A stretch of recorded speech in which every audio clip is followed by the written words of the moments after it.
In a corner full of stories with a gentle, caring light, Paula is the voice that invites you to take flight. We'll talk of little smiles, tender touches, and sweet care. A show for moms and dads, a cozy space to share. No place is named, just a world of gentle play, where I'm Paula guides you warmly to learn along the way.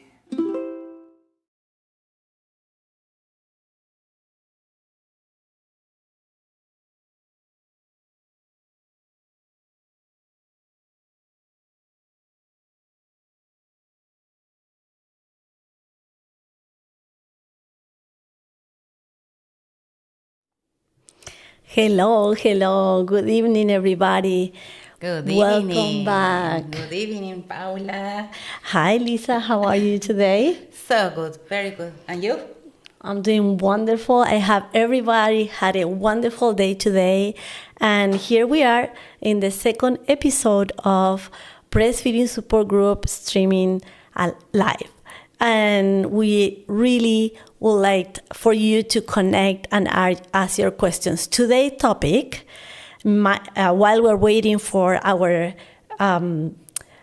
audience to send their questions, today's topic is, when should I start pumping my milk? Wow. So this is a very interesting topic. So go ahead. So before we start, my name is Paula Laria. I'm an international board certified lactation consultant. And here we have Lisa Muriet. She's a psychologist. She has a psychology of education degree, and she's a Spanish teacher. Yes, I correct. And I'm glad to be part of this streaming because I think this is a very nice cause. And also today we have a special topic, right? So we can start right now. We can start. Right? So yeah, we're waiting for questions. So yes, feel free to ask. Right, this is the moment for you, right, to share with us your doubts, your concerns, right? Paula is here to explain everything. She's the expertise in that. So the question is, when do you need to start pumping milk? Or let me reformulate the question. Maybe the real question is it necessary to pump milk? Do all women need to pump? the short answer is no. Oh, okay. Yeah. No.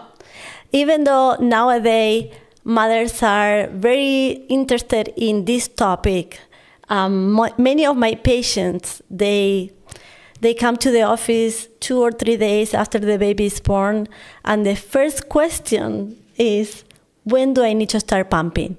So, sincerely, when breastfeeding is going well, there is no need to pump at all. Oh, okay. Good to know that. So there is actually parents who decide to exclusively breastfeed their babies, and they look for ways to be able to breastfeed, to bring their babies to... Sorry, there is a little bit of music going on in the background. So sometimes parents that wants to exclusively breastfeed, they will try to accommodate anything is needed to be able to only breastfeed their babies. So they may try to bring the baby to the work, to breastfeed during the break time. Sometimes they will, they will go home. There are places where they work during the morning, they stop for 2 or 3 hours during the lunch time, and then they come back to work again in the afternoon. So sometimes parents find ways to accommodate their times to go home, breastfeed their babies, have their lunch, and go back to work.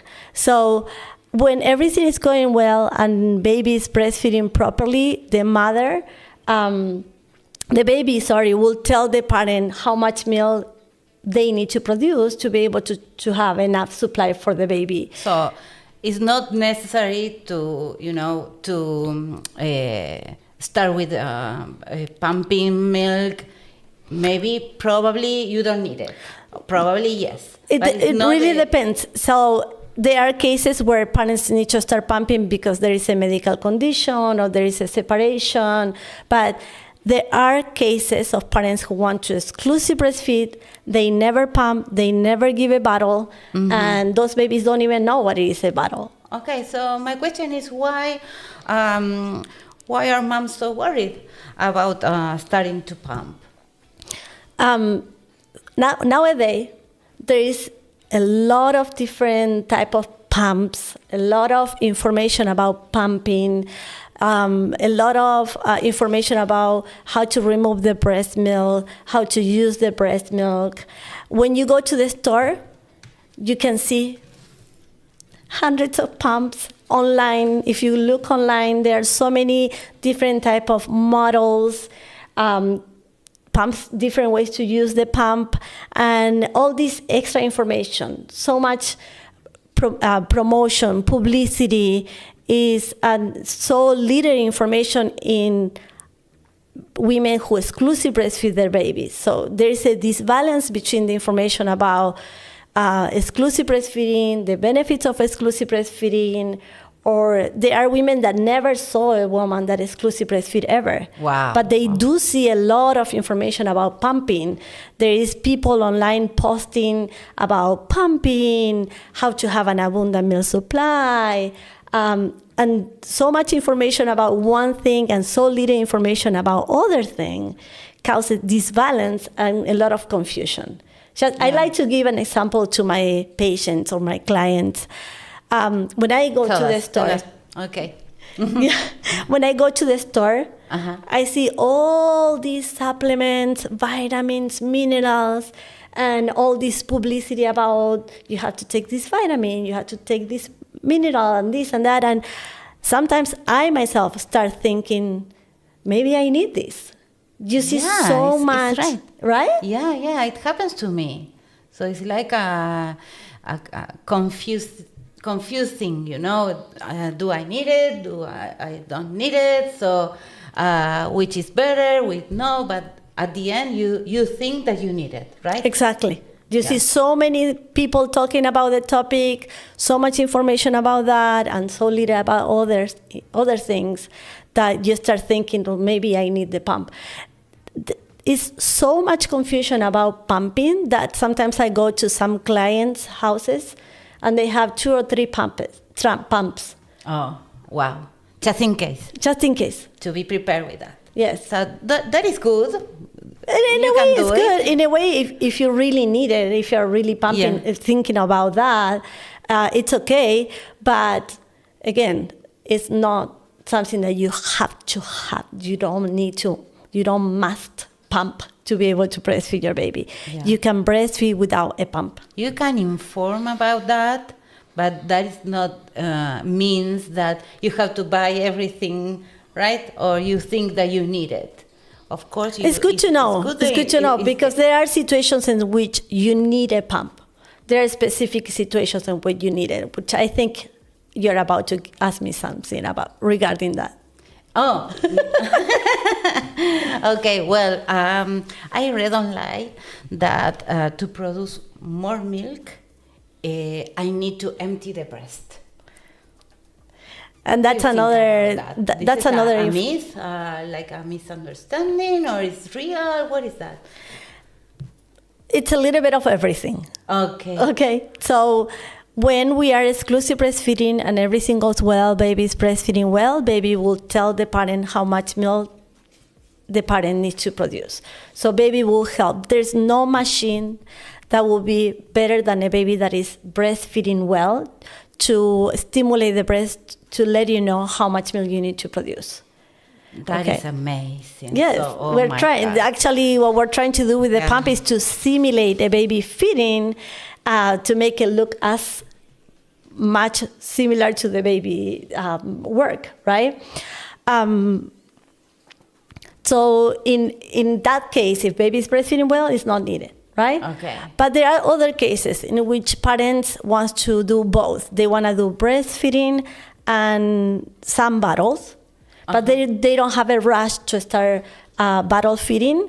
Well, in those cases, the recommendation is to try to exclusive breastfeed for at least a month to allow the baby to learn to breastfeed, to allow the parent to establish a good milk supply, and then start pumping once the baby is between 4 to 6 weeks, and start pumping 1 time a day and replace 1 feeding for 1 bottle if the parent wants to teach the baby to learn to breastfeed. To use the bottle. Mm-hmm. And in that particular case, if we're teaching the baby to use the bottle, we also want to use a specific method called paced bottle feeding that we can talk in another streaming about that, unless a parent has a specific question about that. Okay. So we have the case that the parent is exclusive breastfeeding, doesn't want to pump. We have a case that the parent wants to do some bottles or 1 bottle a day, or want to teach the baby to use a bottle to make sure that if they need to go somewhere at some point, the baby will take the bottle from somebody else if they are not in the house, right? Yes. But we have the case of the parents who wants to exclusive pump. Okay. Right? And in that particular case, they will have to pump 24/7. But I think your question was if it's necessary to empty the breast. Yes. So regarding that, if you have a baby that is breastfeeding well, you don't need to empty the breast after, right? Mm-hmm. Let's say that mom has an abundant milk supply and baby breastfeed, but only feeds from 1 breast and the other breast still full. Then in that particular case, what we're gonna do, we're gonna let baby breastfeed for the first breast as much as the baby wants. We're gonna help baby to burp. And if the baby wants to take the second breast, it's okay. But if the baby doesn't wanna take the second breast, it's fine. We're not gonna empty the second breast. We're gonna let it be. Mm-hmm. If the breast is so full that the parent is uncomfortable, then what we're gonna do is to remove a little bit of breast milk, which we can do it by hand, we can do it with a milk collector, or we can do it, if we use a pump, we're gonna do just a little bit to remove maybe 1 ounce to allow the parent to be more comfortable, to be able to wait to the next feeding. Because this way, that breast milk that stays in the breast will help our body to balance the hormones to allow us to start producing what our baby needs. And it's gonna maybe decrease the breast milk supply a little bit, but only the extra, not what's absolutely necessary. Oh, okay, I got it. That is very, very important to know, right? If we're breastfeeding well, and then we are pumping extra, or we are breastfeeding one side and we are pumping the other side, we're telling our body that we need milk for twins. Yeah. And then we're going to produce even more abundant milk supply, which can cause other difficulties for the baby, unhappy feedings, problems with digestion, and those are things that we want to avoid.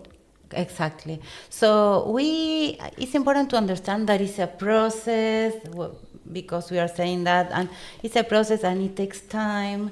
And maybe if we give our body to sometimes to adjust, it's like a machine, right? The body is gonna learn, it's gonna read that, and then the production of milk is gonna decrease, right?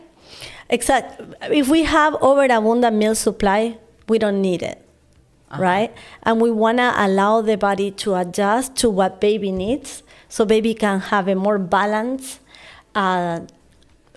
milk production, and they will have more happier feedings. Mm-hmm.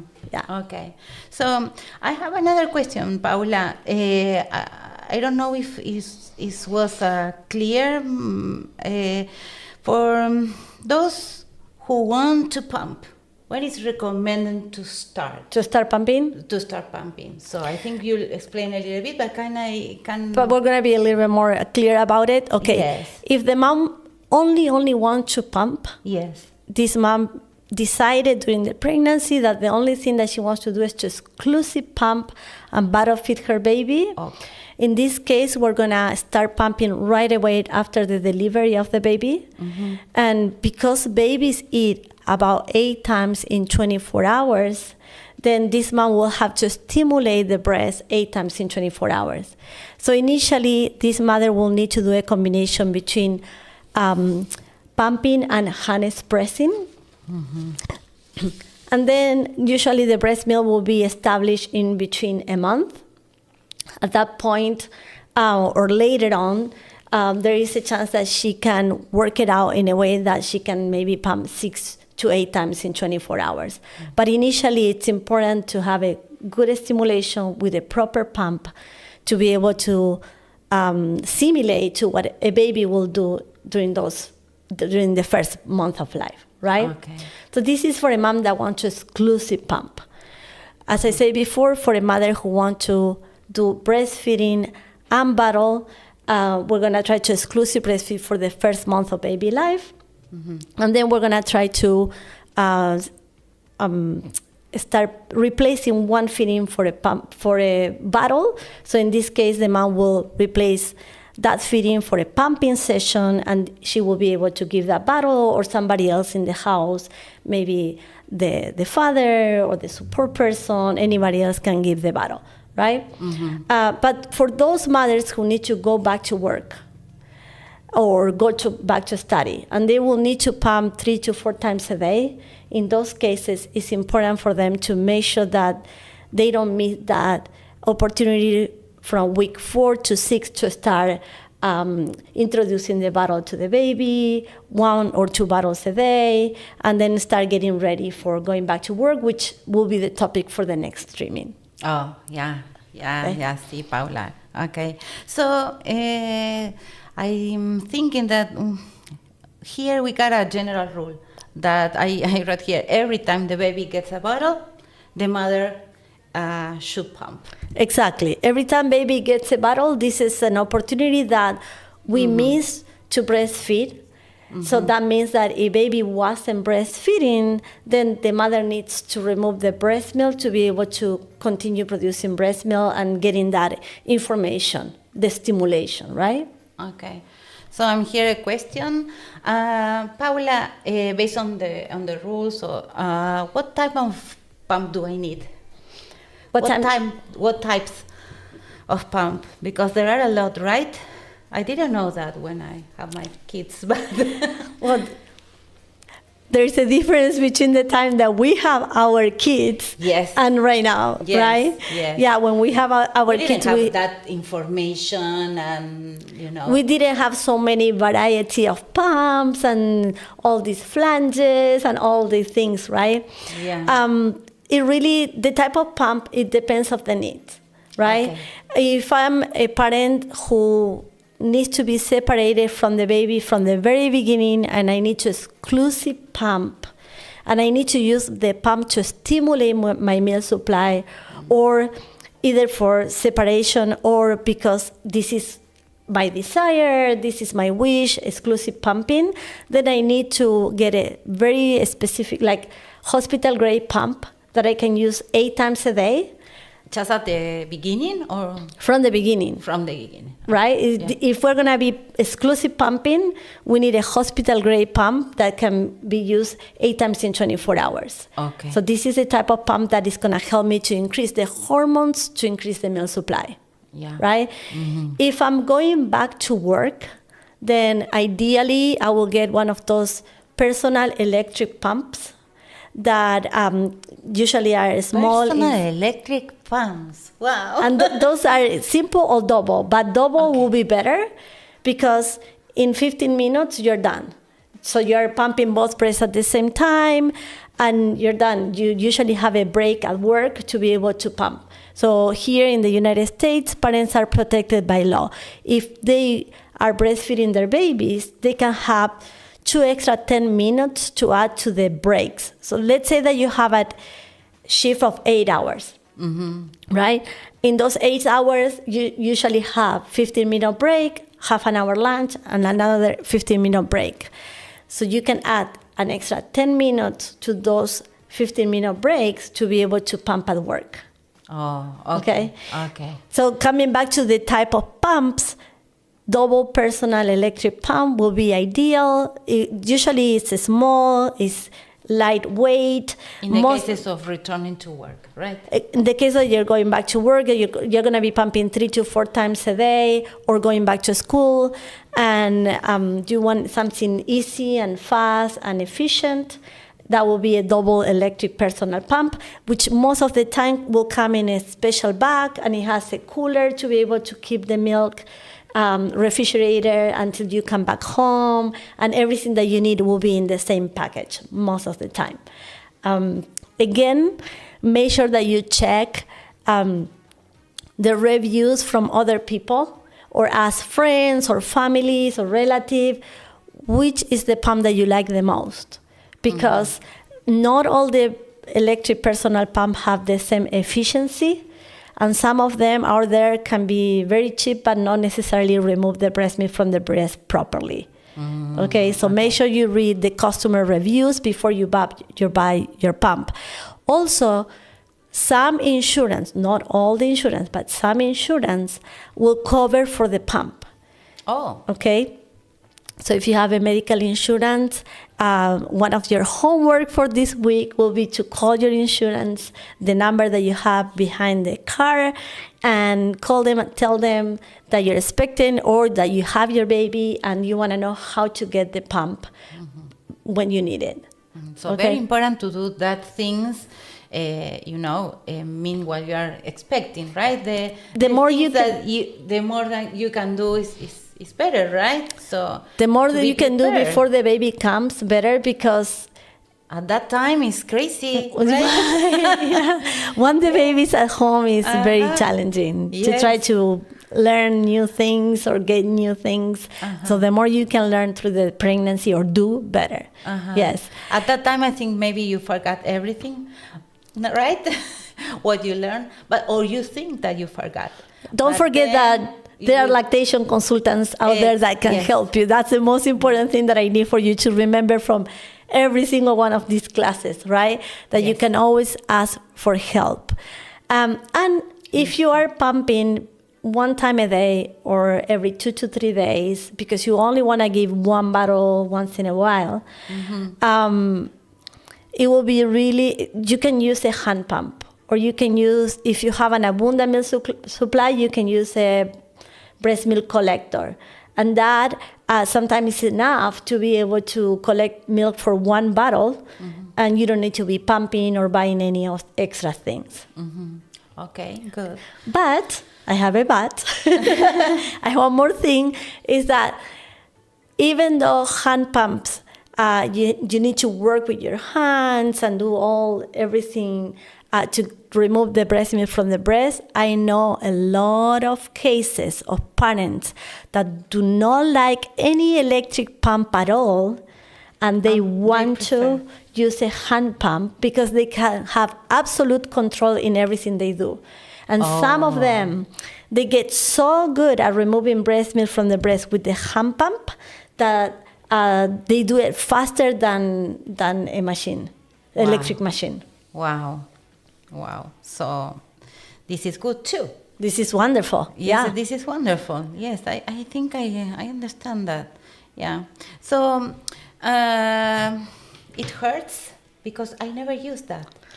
No, pumping should not hurt at all. You don't. No. No. Not at all. If you use the right vacuum, the right size of flanges, the pumping session should not be painful at all. And how important is to know the size of the flange, the flange size, the part that touch the breast. I think it's very important, right? For many, many years, we only had 2 options, or a few options only, which for many years, we only had most of the time 2 sizes, and once in a while we were able to find bigger sizes, but we weren't really very concerned about the size of the flanges. In the last years, I will say about 4 or 5 years, people is being more interested in the size of the flange, because the better or the more accurate the size of the flange, the bigger the chances for you to be more comfortable and to pump more milk and be more efficient, right? So maybe if you feel some discomfort or it hurts you, probably the size is wrong. Yeah, there is a chance that you're not using the right size of flanges, or if you're not pumping as much milk, you feel that. I have many times parents coming to the office telling me, I don't think I have enough breast milk. I'm like, why do you say that? It's because when I pump, I only get this amount, right? So we cannot use the pump as a way to measure how much milk we're producing. This is not the best way to do it. The best way to do it is usually with the baby, right? Because for the same reason, you may be not using the right size of flanges, or you're not using the right pump. And again, the pump, no matter what, how expensive is the pump, it will never be as good as a baby, right? Okay, yes. But let me teach you how to measure the size of the flanges. Okay, I would like You want to learn that? Learn that, yes. Okay. Yes. So nowadays, many pumps already comes with a ruler. It looks like this. I'll give you the one. Oh, This is for you. You brought some for me, okay. Yep. Nice. Okay. And I'll give you my breast. Oh, wow. Be look careful at with my this. breast. It's a crochet breast. Yeah. Nice. And I'm going to use this one. Okay. Okay. So now what you want to do is to use this ruler and try to fit the nipple in the ruler, in the hole that it's more comfortable. So you don't want it too loose or too tight. See, if I put it right here, mine is loose. So if I put it here, it's better. Okay. What size is yours? That's a little bit loose. Try it smaller. The smaller? Here? Yeah, Here? that's better. Okay, good. So what's your size? 21 millimeters. So 21 millimeters, when you get that number, you have to add 2 millimeters. You have to add that? You have to add that, and you will know what will be the size of the flanges that you need. So in that case, will be 23. Okay, and 23. in your case? In my case, this is 11. It's very small, so I need to add 2. 13. This is going to be a 13, yeah. But chances are that during your pumping life, for as long as you pump, there is a possibility that the size of the nipple may change. So there is a chance that you may need to remeasure you and change the size of the flanges. Okay. Okay. So you said that anytime it can reduce, or maybe the first part, the first time is big, and then it's gonna be smaller, or yeah, it can change. It can change. During the first weeks, 1 month later. If you measure before the baby is born, maybe it will change after the baby is born. So it's not necessarily always will be the same one. So anytime that you feel any discomfort, or you're not pumping as much milk as you were pumping before, you can always change. Okay, you say baby before born. You say baby before born. And I have a question that I would like to do. Paula, what about women who express milk during the pregnancy? So before the birth. This is a hot topic right now. What can you tell us about this? So this is called, when parents are trying to express breast milk during the pregnancy, actually colostrum, this is called colostrum harvesting. Colostrum harvesting. Yeah. Oh, wow. This First is time that I hear this. This is a technique that was done or recommended initially for medical conditions. And this is something that a lot of parents are trying to do nowadays. Again, this is one of those things that there is a lot of parents doing it online and showing other parents what they're doing. And unfortunately, in some cases, cannot be a really good idea. So because this is such an important topic, we're going to have a special guest. Actually, she's coming on February 12th. and she's going to be talking to us about colostrum harvesting, what are the advantages, the pros, the cons, and how to do it, and why, when, and everything regarding colostrum harvesting. So very good, very interesting. So please reserve this day at this time. You said, Paula, February 12th, right? February 12th, yeah. So, okay, so we can understand a little bit more about the benefits. Colostrum harvesting. Yeah. Yes. Good. So for next streaming, next week, we're going to be talking about going back to work and pumping. Then on February 5th, we're going to have a special guest. She's a psychologist, and she's going to talk about mental health. And that's what we have for now. I'm also talking to a doctor that specializes in breast milk and baby sensitivity to parents' diet. Oh. So sometimes parents struggle a lot with babies who had sensitivity to some food that they are eating, and they start showing a lot of symptoms, and parents need to go to an elimination diet. And during this process, it's a very, very difficult process where they need to go through. And we decided here to bring the specialist so she can share all the information about it, where to look for help, and for parents to feel that they are supported. One more of these breastfeeding challenges, right? Yes. Yeah. Yes, one more of these breastfeeding challenges. Yes. What else? Do we have any questions from the chat? Well, I can't see any here, so maybe in the screen or.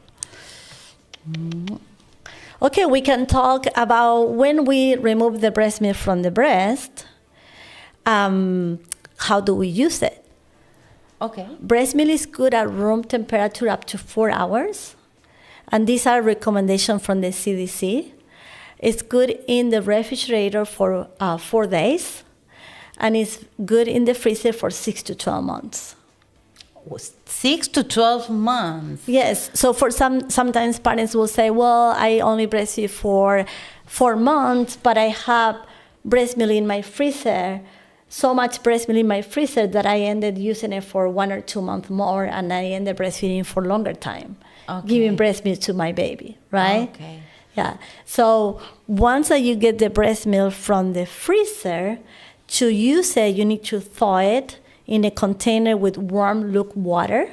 And you cannot put it in the microwave. No, that's a good one. No, you can absolutely not put the breast milk in the microwave. Okay. And once that you get it done in about 30 seconds to a minute, breast milk is already ready to use. You just mix it a little bit, because once that we put it in the refrigerator, sometimes the layers will start separating. And we need to mix it a little bit before we give it to the baby. What are the layers? Oh, fat, protein, water, different nutrients. Wow. Yes. Wow. Yes. So, but another but again. Babies also drink cold milk. So if you're in a rush and you have breast milk and you don't have time to warm it up and it's a little bit cold, sometimes they take it even cold from the refrigerator, so mix it. It's better if you can warm it up, of course, because if you think about it, when babies breastfeed, breast milk is warm, right? So, but if you can't, most babies will take cold milk. Cold milk. Same as us, right? Sometimes we put ice to our drinks. Yes, exactly. Yeah. So many babies will be okay. We drink hot tea or iced tea. Yeah, exactly. There we go. So these are the topics for today. Yes. And we're super happy to be able to share all this time with you. Remember that this is a space for you. Anytime that you want to join us in the streamings, we're going to be more than happy to see you, to share your concern, to answer your questions. If you need Spanish classes, look for my friend, holalisa.com. If you need lactation help, in person, I will be more than happy to help you, or online. You can come to my office. I can go to your home. If you're in the area of the Santa Clarita, San Fernando Valley, you can call me. We can do a video call. We can do a phone call. Anywhere you are in the world, I will be more than happy to help you. Yes, that is amazing in this days. And we are almost done. Tomorrow at 10 a.m. in New Hall, go to breasttimeoflife.com for more information. I will be doing a breastfeeding support group in person. Come. I want to see you there. Good. Good. Thank you. So, See you next week. Bye. bye. In a corner full of stories with a gentle, caring light, Paula is the voice that invites you to take flight.